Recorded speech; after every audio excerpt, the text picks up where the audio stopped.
I'm like really weird. I don't know. Like, I've taught them all about like, from like years of teaching, we have like things that are common student misconceptions that we've done. So like I turn them into like science sins. And so like, you know, if they say heat energy comes from the sun, we all freak out about that and things like that. So I think that like, you know, I like really like kind of pump up the energy, and I think that class especially is kind of matched me with it. Yeah. So what are some things that you're doing to like even pump up the energy in that way? Well, I think it's just a lot of like, you know, like going around and giving praise for people who are doing what they're supposed to be doing. I've been taking, like if students are doing work, I'll be reading their answers and I'll say, you know, you're doing a really good job with that, so on and so forth. So that's been working well. Yeah. So that really like specific targeted praise. Yeah. You also do something with having the students move around a lot. Yeah. Like what was it, like the gas, the water? Yeah, the particle movement. Yeah. 80 minutes is just too long for them to be sitting in their seats. So I like to get them up at least once during the class. Yep.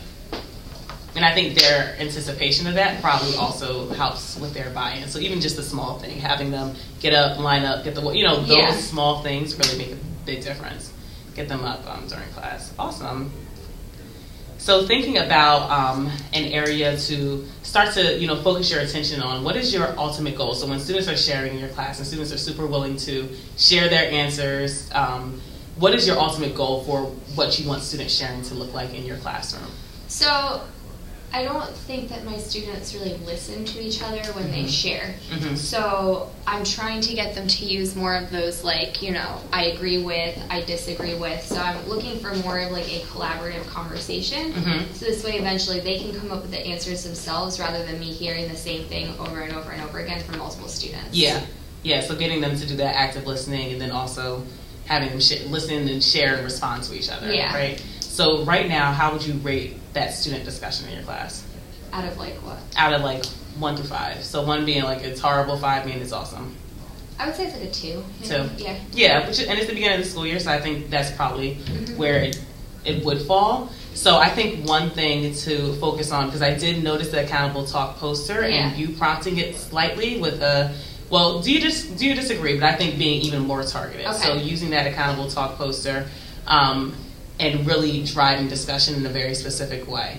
So what I would do, or one thing that you should do, is identify the question. Because you already, I was looking through your lesson plans. Your lesson plans are great. You already identified the questions that you're asking students to answer.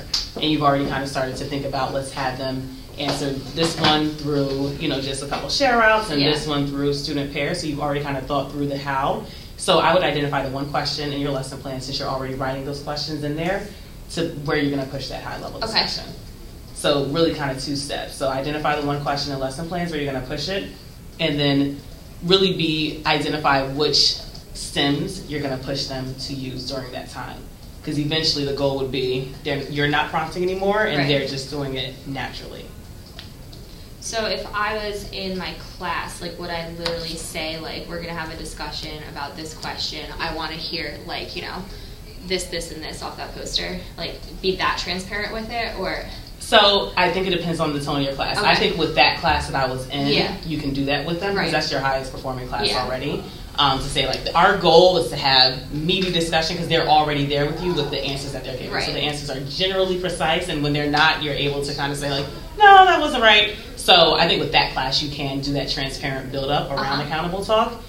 With the other classes, it might not. It really kind of depends on their starting ground. Okay. So let's think about your lowest performing class. Do you think that they would be ready for that transparent? Man, I'm having such trouble with them. They're like a lump of potatoes. Yeah. Like I will say things and like they're just looking at me, eyes glazed over, like really not like as involved as that class, so I'm gonna have to do something for them. When they're giving answers, what are their answers like? Their answers are decent. Okay. Like, they're generally on. It's just like the lack, like, so if one person's speaking, everybody in the class is either looking at them but not really processing, or just kind of like, you know. So I think, so in hearing that, then I think it makes sense to do that rollout for all classes. Okay. So even before we focus today on identifying the one question and really like doing it from the day-to-day, let's think about the big picture rollout. And it doesn't have to be big, but just how you're going to share it with your class, how you're going to get them invested in it, and how you're going to follow through. The follow-through would be what we've already discussed, right? Identifying that one question and pushing the students to use those specific stems. So I actually think that they would, if their answers are already generally thoughtful, Mhm. then they're ready for, we're going to have a classroom discussion and this is what it's going to look like. Yeah. So let's actually start to think through that. Okay. Classroom discussion, you want to roll it out. Mhm. Let's start identifying, you can use your note space for this. Okay. What do you think that rollout should be like? How long? When in class? What should the content be? Well, I think that the rollout should be like explicit, like 5 minutes talking, like this is what classroom discussion should look like. We're going to practice it. Maybe we'll practice with something like that they're really easily able to talk about, like maybe like going to movies or something like that. And then we'll practice probably after a lab when we do one of our stop and reflect questions. Yeah, I think that's perfect. Okay. Write it down. All right. I just want you to, and then we'll think about like when this is going to happen, right? Mhm.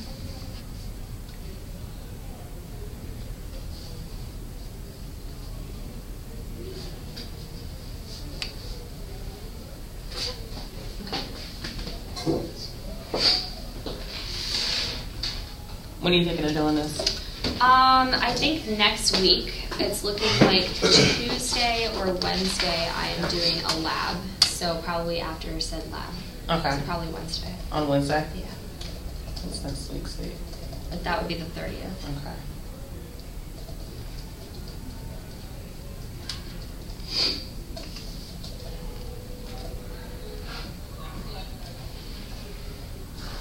So do you want to write a quick script and practice it real quick?